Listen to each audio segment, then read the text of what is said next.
j'ai conscience que c'est une stat qui fait parler parce que le téléphone il commence à sonner énormément là depuis un an. On aime bien être un peu le peuple face aux grands, quoi. On se devait de gagner tous les matchs et à la fois former énormément de potentiel. J'ai toujours essayé de créer des choses. C'est l'Olympique de Marseille. C'est le club à qui je pourrais jamais dire non.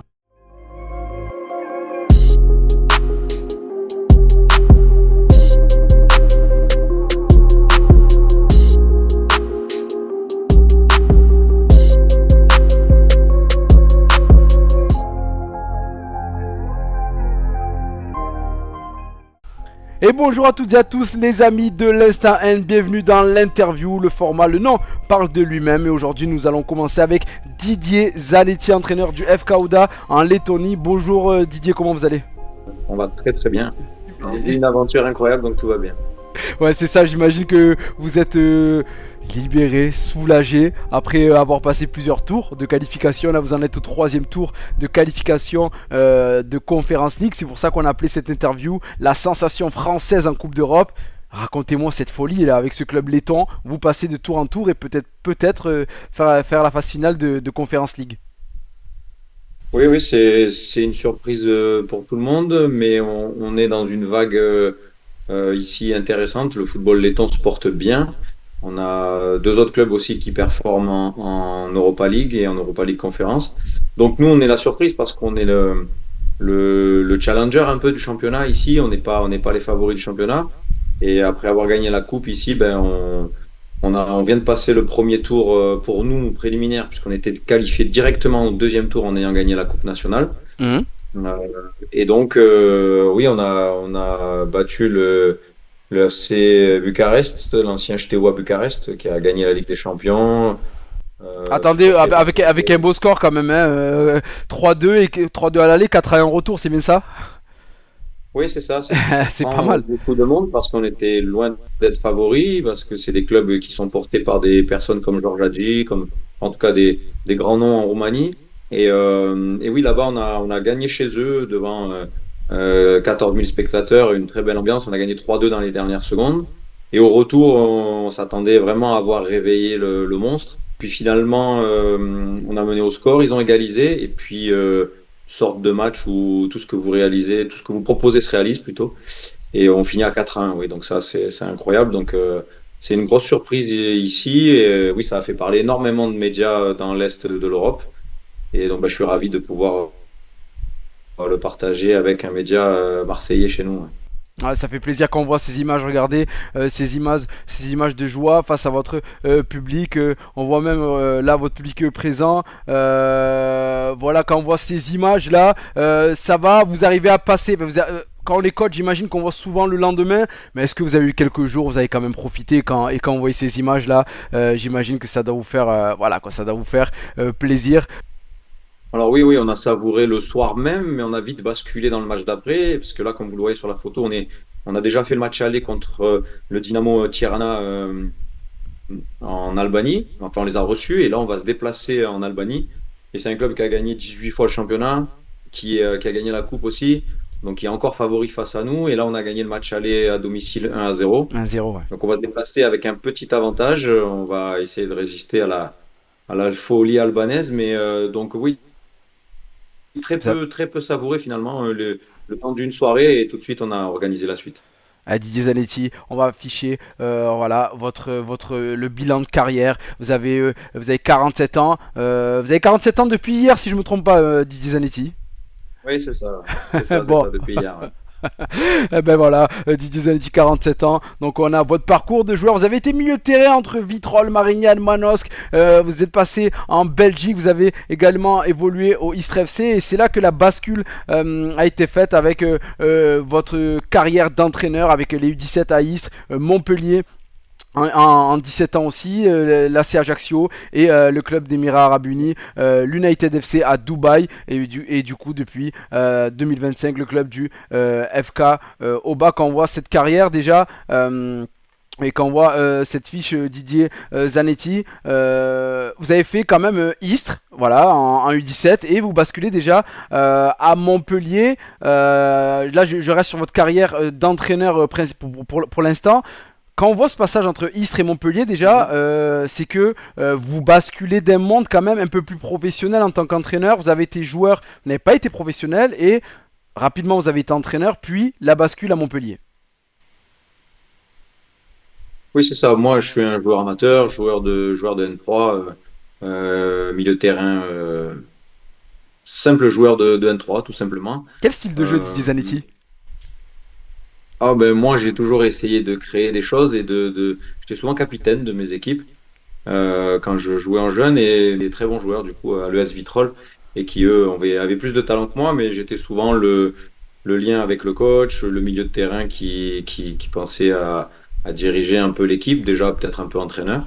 Puis après, ben, Istres, j'y ai fini en tant que joueur de la réserve, très simplement, et ça me permettait d'entraîner et de jouer en même temps, et donc d'avoir passé les diplômes déjà en amont, et donc d'appliquer cela. Et puis après, ben, Parce Montpellier, que, parce cette que je vous fois-ci. interromps, je vous interromps, Didier Zanetti, vous saviez très tôt que vous vouliez faire entraîneur, vous avez directement eu ça en vous quand vous étiez jeune, lors de vos, je sais pas, catégories de jeunes, en U17, en U19, vous avez directement senti ça? Ouais, dès la catégorie, à l'époque, c'était U18 ans nationaux. Et dès cette catégorie, j'ai quitté Vitrolles pour jouer avec Marignane Gignac. Et j'avais demandé dans le recrutement à venir à la condition que de passer les diplômes d'entraîneur. Et j'avais, oui, 18 ans parce que je venais d'avoir à peine le permis. Et donc du coup, ben, je me suis lancé là. J'ai eu un tuteur qui était formidable, Gilles Jacota, qu'on connaît bien dans la région à Marseille puisqu'il a entraîné longtemps à l'Olympique de Marseille à la formation. Et donc un bon tuteur qui m'a bien guidé dans les premiers instants. Et puis après, bah, à Istres, j'ai volé de mes propres ailes. Et en fait, c'est Francis de Tadeo, le directeur du centre de Montpellier, qui est un historique du FC Metz, mais qui était venu travailler à Montpellier et qui est venu me chercher. En fait, après une rencontre, on a joué avec Istres et on a gagné 4-1 à Montpellier. Et il est venu me voir en me disant, moi j'aime ce que je vois, faut qu'on discute. Et donc ça s'est fait comme ça petit à petit. Et je suis parti Justement, 4 qu'est-ce ans, qu'il a aimé? Qu'est-ce qu'il a aimé chez vous? Qu'est-ce qu'on a détecté chez vous lorsque vous étiez à Istres? Parce que vous avez fait entre carrière de joueur et d'entraîneur, combien d'années à Istres à peu près? 15 ans. 15 ans, énorme, énorme, 15 ans. Et du coup, 15 qu'est-ce ans. qu'il a détecté chez vous? Bah, ce sont ses mots, hein, ce sont pas les miens, mais lui m'a dit ce que j'aime, c'est ta capacité à optimiser le potentiel de tes joueurs, parce que bah, tu viens de battre, tu nous as battu 2 fois, et alors que nous on a des moyens et tu n'en as pas. Donc je serais curieux de voir ce que tu vas faire avec des moyens. Donc voilà ce qu'il m'a dit. Et qu'est-ce que vous avez fait avec ces moyens Didier Zanetti? Parce que quand même Montpellier, beau passage, après vous allez à Ajaccio, donc il y a une progression constante dans votre carrière. Vous vous êtes adapté à chaque fois aux structures dans lesquelles vous étiez, parce que j'imagine qu'il y avait un gap entre Istres et Montpellier, sans faire offense à Istres, qui est un très gros club au niveau de la formation. Bien sûr, bien J'imagine sûr. qu'on montait de gamme en gamme. Oui, oui, bah, un club très professionnel à Montpellier, avec des d'autres coachs très aguerris, avec de l'expérience. Donc oui, la principale différence, ben, c'était la compétitivité imposée. On se devait de gagner tous les matchs et à la fois former énormément de potentiel. D'ailleurs, j'en ai un qui est avec moi ici à Auda, Oui, un joueur de Montpellier. Et donc voilà, c'était avoir des joueurs de potentiel, les emmener, les accompagner au plus haut niveau. Là, ils sont nombreux à éclore en ce moment à Montpellier, en Ligue 2, voire dans d'autres clubs. Donc on est assez satisfait de ça. Mais la principale, oui, différence, c'est ben, la structure et le devoir de résultat. lorsque vous arrivez à Montpellier, qu'est-ce qui vous a frappé? C'est quoi la chose qui vous a le plus marqué en termes de différence? Bah déjà, j'étais le seul entraîneur à ne pas avoir été professionnel et ils étaient tous anciens professionnels du club. Hmm. Donc c'est ça qui m'a marqué, c'est-à-dire que ben, il a fallu évidemment que par le travail et par le temps, je puisse me faire ma place, mais j'ai été bien accueilli avec de bons formateurs. Et puis ensuite, on a eu aussi la chance d'avoir d'anciens professionnels champions de France là-bas qui se sont lancés dans la formation et qui étaient en demande d'échange. Donc Hmm. ça, c'était agréable. Je parle de Henri Bédimo qui a joué à l'OM. Bien Je parle sûr. de Vittorino aussi qui a joué à l'OM. Surtout Geoffrey Jourdain, excellent formateur pour les gardiens et humainement quelqu'un de formidable. Donc voilà, oui, c'est essentiellement ça, l'exigence du haut niveau. Et puis moi, j'ai adoré travailler avec Francis de Tadeo, qui était un directeur de Oui. centre excellent, qui vous pousse dans vos derniers retranchements pour avoir le meilleur de vous. Ça s'est un peu moins bien passé après avec Bertrand Roseau qui a pris sa succession la dernière année. Et c'est donc essentiellement pour ça que je suis parti et que j'ai accepté le challenge d'Ajaccio. Challenge Ajaccio en réserve et ensuite le transfert au club de Dubaï où vous avez au début vous partiez pour prendre l'équipe réserve et vous avez basculé en équipe 1 où vous avez entraîné des joueurs comme Adrien Silva ou même Quincy Promes. Comment on bascule du monde on va dire professionnel en jeune au monde professionnel en senior. Bon, on s'y prépare, hein, plus ou moins dans notre carrière. On a simplement en formation des futurs professionnels, des jeunes professionnels qui ont aussi de l'ego, qui ont aussi du caractère.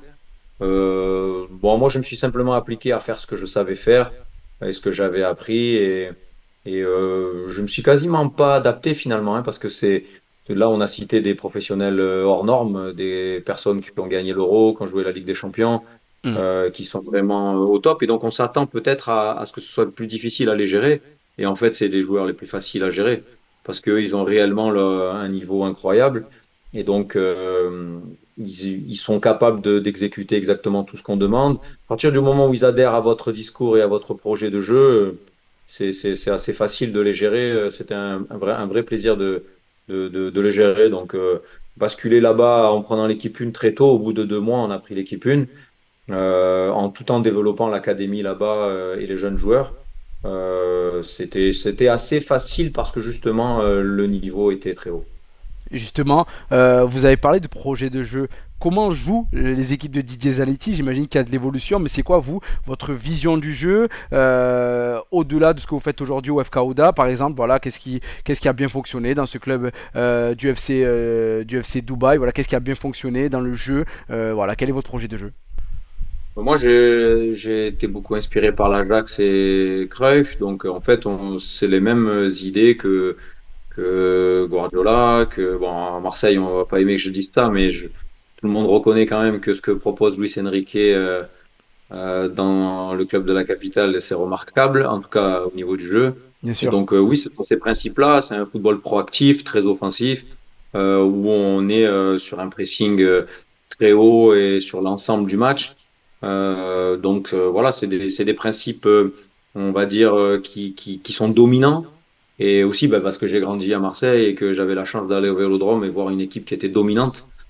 J'ai eu la chance de voir jouer Papin, Waddle, Abidi Pelé, Rudy Hmm. Voller, Basile Boli, enfin toute cette génération qui nous a fait rêver.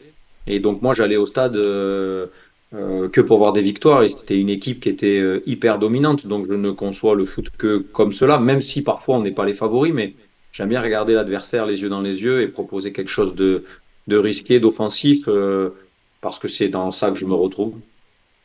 Et justement, comment on met en place ce style de jeu-là? Parce qu'il y a toujours, on dit toujours qu'il y a le rapport de force avec l'adversaire, ou qui lui aussi essaye d'imposer son style de jeu. Est-ce que ça vous arrive des fois de vous renier? Première question. Et deuxième question, quand vous arrivez en préparation, vous dites à vos joueurs directement, vous imposez votre projet de jeu, il n'y a pas d'autre solution, même si l'équipe n'est pas faite et construite pour ça?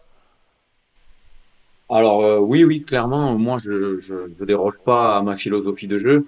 Je suis quelqu'un qui préfère gagner 4-3 que 1-0. C'est comme ça, on se refait pas. Il faut après trouver un directeur sportif qui adhère à vos idées. Là, c'est le cas.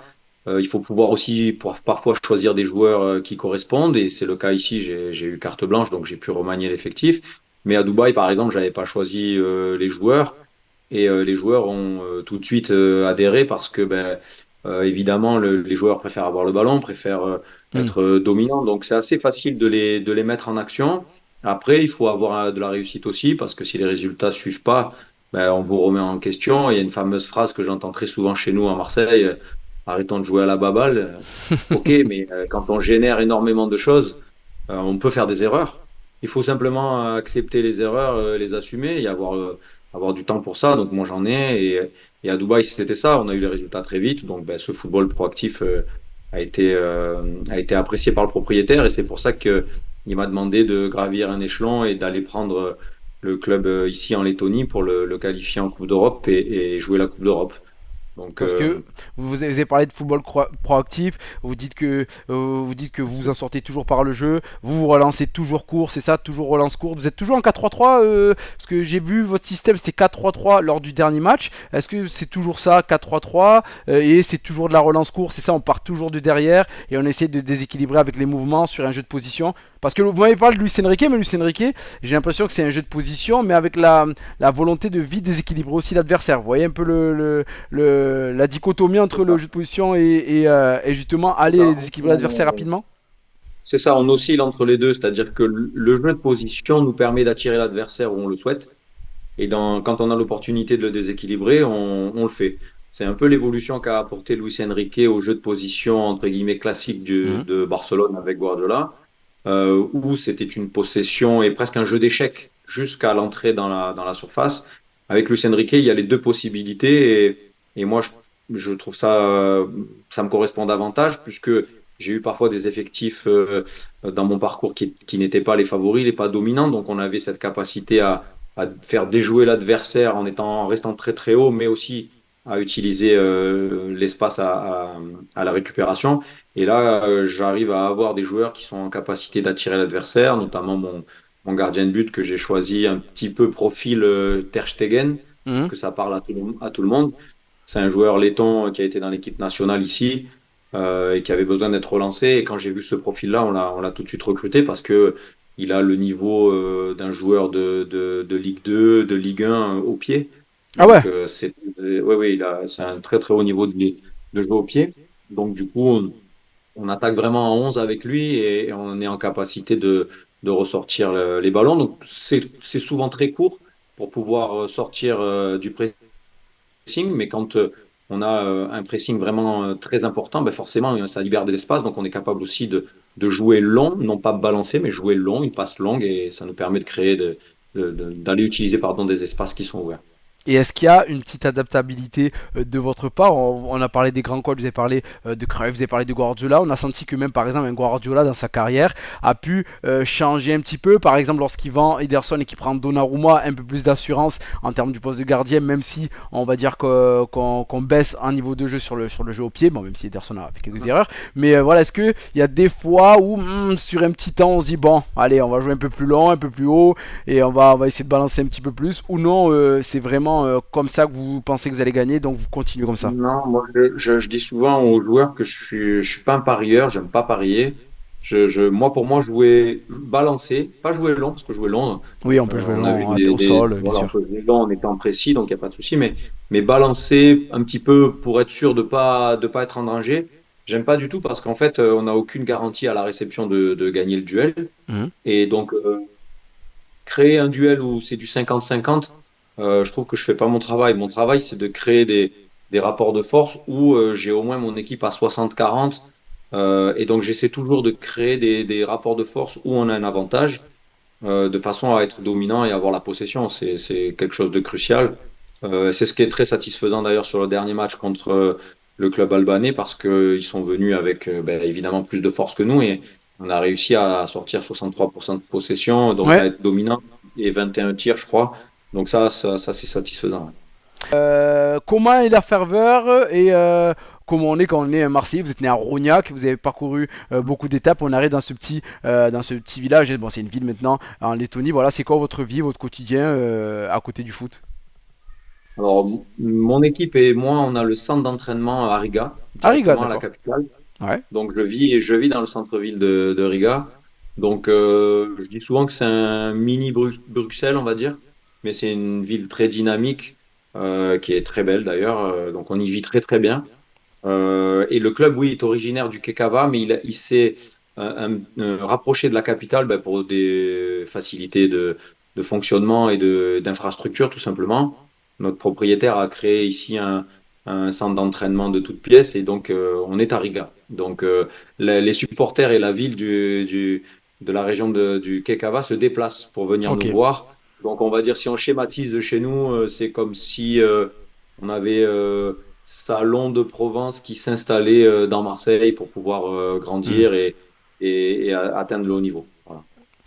Votre vie a basculé aussi là-bas et j'imagine que votre club vous a donné une très grande crédibilité quand vous avez emporté cette coupe de Lettonie. Là, vous êtes arrivé, vous avez battu Riga 2-1. Riga voilà, pour schématiser, c'est le Paris Saint-Germain en France. C'est-à-dire que c'est un club, c'était le gros club, c'est le gros club mastodonte en Lettonie.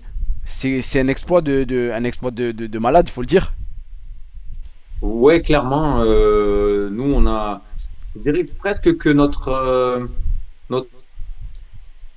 insouciance quand on est arrivé a permis aux joueurs de respirer parce qu'ils sortaient de 17 matchs contre cet adversaire avec 15 défaites et 2 matchs nuls.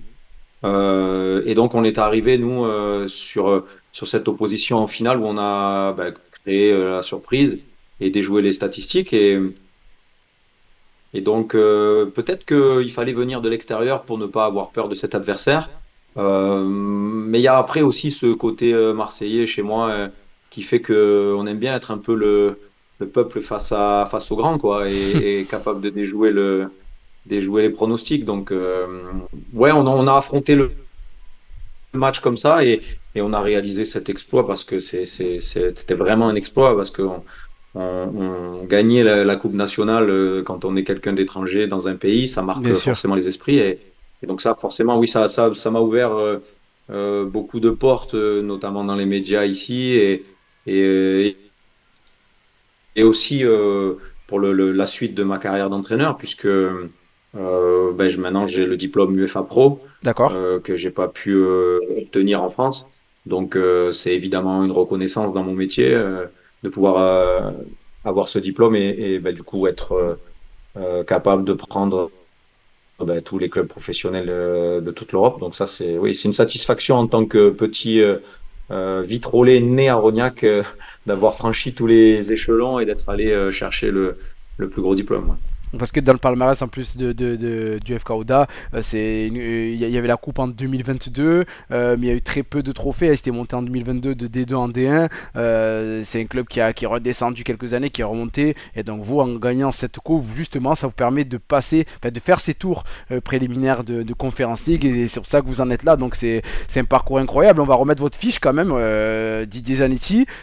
Vous n'avez pas l'air prétentieux, mais là, quand même, il va falloir être très modeste pour ne pas vous vanter quand même de ça. 2 points pris par match, 17 victoires, 4 nuls et 6 défaites. Et on le rappelle, le championnat se joue en 4 parties, c'est-à-dire que c'est 10 équipes et vous jouez en 2 fois les retours pour Ouais, c'est ça, schématiser. exactement. Voilà, C'est c'est très ça. bien décrit. C'est ça. Pour l'instant, vous êtes troisième du classement. Euh, le niveau laiton, c'est quel niveau comment on peut situer en termes de niveau français? C'est quoi? C'est de la fin de Ligue 1? C'est de la Ligue 2? C'est quel niveau sur l'échelon? Alors, on peut dire que les deux plus gros budgets du championnat, Riga FC et RFS, c'est l'équivalent d'une Ligue 1 bas de tableau capable de jouer en Europe. Je sais qu'RFS a été capable de tenir tête à l'Ajax. Riga a fait les tours préliminaires de Ligue des Champions. Donc voilà un petit peu le niveau de ces deux gros budgets. Nous, on arrive juste derrière. Je nous placerai comme un club de Ligue 2 en capacité de jouer les barrages, on va dire, puisque maintenant les barrages sont assez ouverts. Ils vont jusqu'à la cinquième, sixième place. Donc voilà, je dirais ça. Ce qui fait que quand on le remet en perspective au niveau européen, c'est important parce que quand on a joué le Steaua au Steaua, eux ils sont champions régulièrement, ils ont un budget qui est je crois 12 fois supérieur au nôtre. Et donc voilà à peu près le niveau. Et après la deuxième partie du championnat, ça se rapproche plus à un niveau national. Il y a des clubs capables de jouer dans la première moitié du national et d'autres qui lutteraient pour un maintien avec de la difficulté parce que ça joue très très jeune. Donc, c'est le championnat européen le plus jeune en moyenne D'accord. d'âge. Donc du coup, ça manque un petit peu d'expérience dans la deuxième partie du classement, un peu de culture, je dirais, tactique parce que le sport majeur ici, c'est le basket, avec notamment Porzingis qui joue en NBA. Ok, ok. Et vous, donc, comme je vous l'ai dit tout à l'heure, quand on voit cette fiche, vous tournez à 2 points par match. C'est quand même incroyable.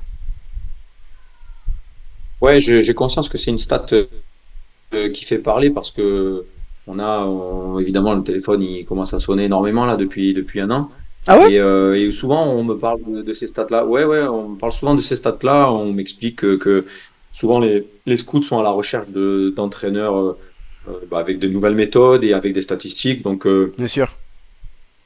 moi, je suis pas fan des statistiques. J'aime surtout la qualité de jeu, la dynamique de jeu.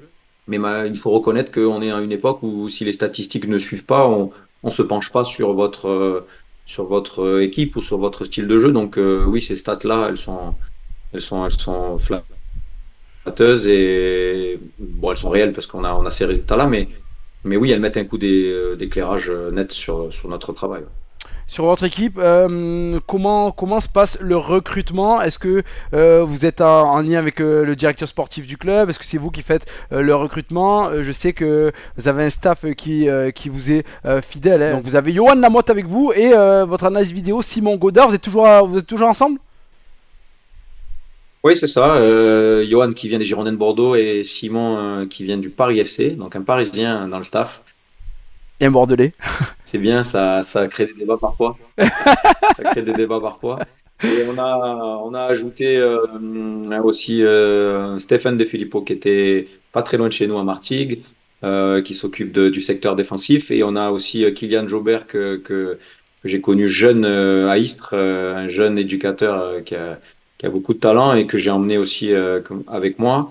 Plus Corentin Coutet aussi qui lui est breton, qui est de Lorient mais qui a évolué notamment à Auxerre avec Jean-Marc Furlan. Donc voilà, une French Connection qui travaillons en Lettonie et grâce à ça, il y a une dynamique, ouais, il y a quelque chose qui s'est créé qui est vraiment très très intéressante. Ouais. Donc les gars travaillent vraiment très très bien.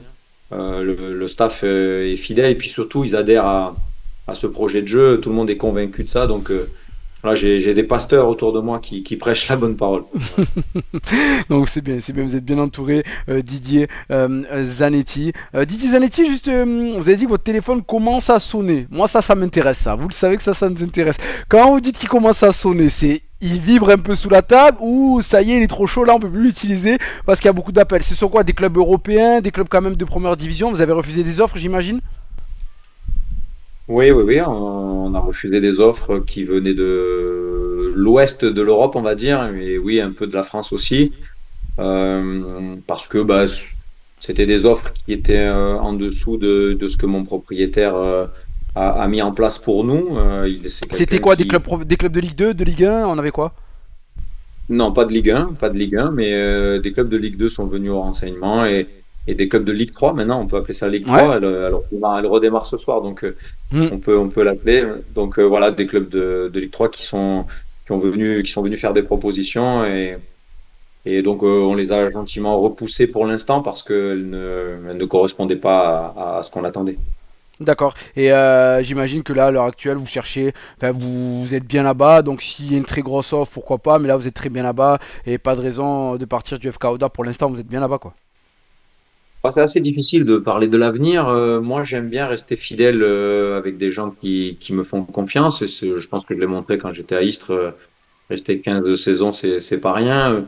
Même 4 ans à Montpellier, c'est déjà très bien. Si peut-être j'aurais pas bougé de Montpellier si la direction n'avait pas changé.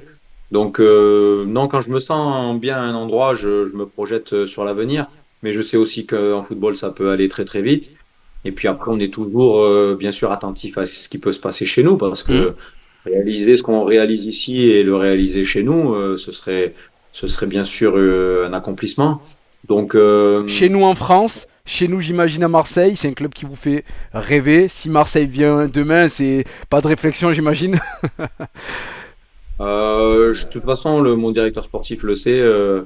Il y a qu'un club qui peut me procurer on va dire cette excitation.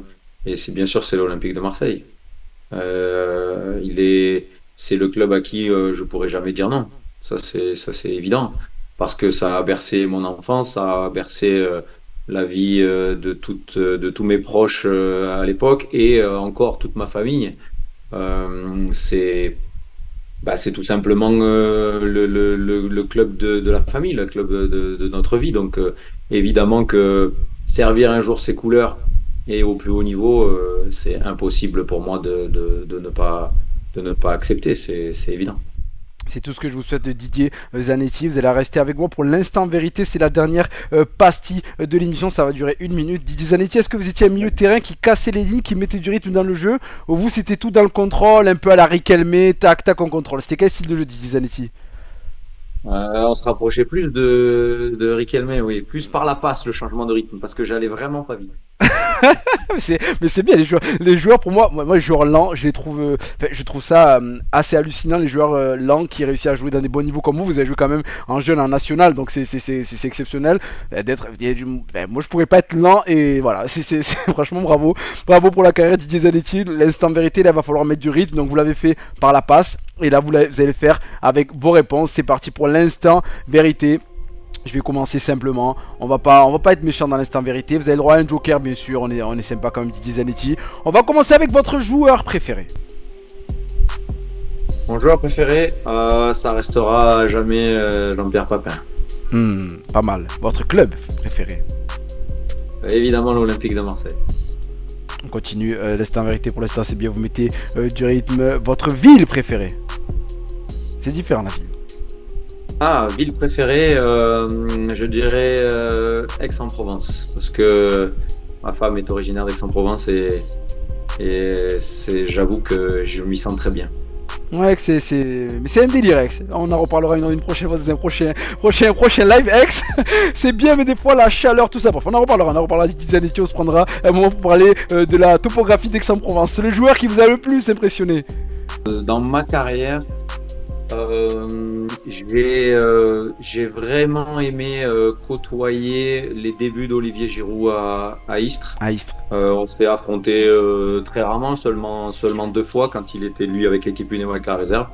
Et voir ce gabarit impressionnant, déjouer aussi tous les pronostics parce que pas beaucoup de gens croyaient en lui à cette époque-là. Donc je dirais Olivier Giroud. On fait une parenthèse, à ce moment-là, quand vous avez joué contre lui, vous avez senti que c'était quand même au-dessus? Athlétiquement, largement, ouais.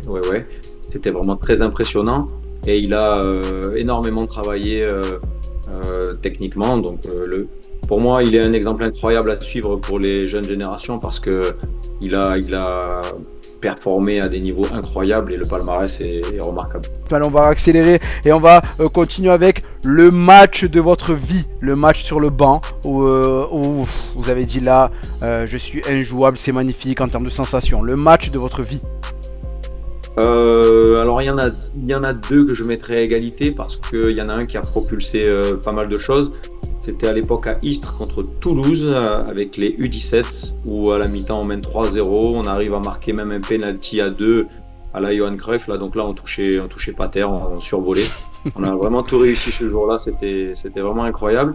Et le deuxième, il est tout récent, c'est quand on a reçu le Steaua ici à domicile au Skonto Stadium où on gagne 4-1 et on sent ce côté intouchable quoi. Tout ce qu'on propose réussit et là on a vraiment senti une plénitude, c'était agréable.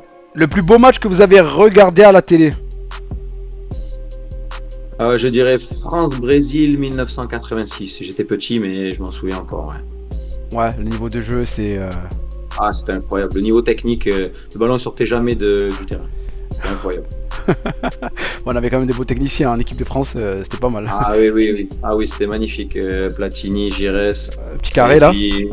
Jeannot Tigana, notre Marseillais, c'était incroyable. Ouais, c'était pas mal. Allez, on va enchaîner avec. Là, il va falloir faire des choix, il va falloir trancher. J'imagine en fonction du live, j'ai votre réponse, mais bon, on va y aller quand même. Guardiola ou Mourinho? Guardiola. Guardiola ou Ancelotti? Guardiola. Guardiola ou Zidane? Alors je dirais pour l'instant Guardiola et j'espère Zizou très bientôt.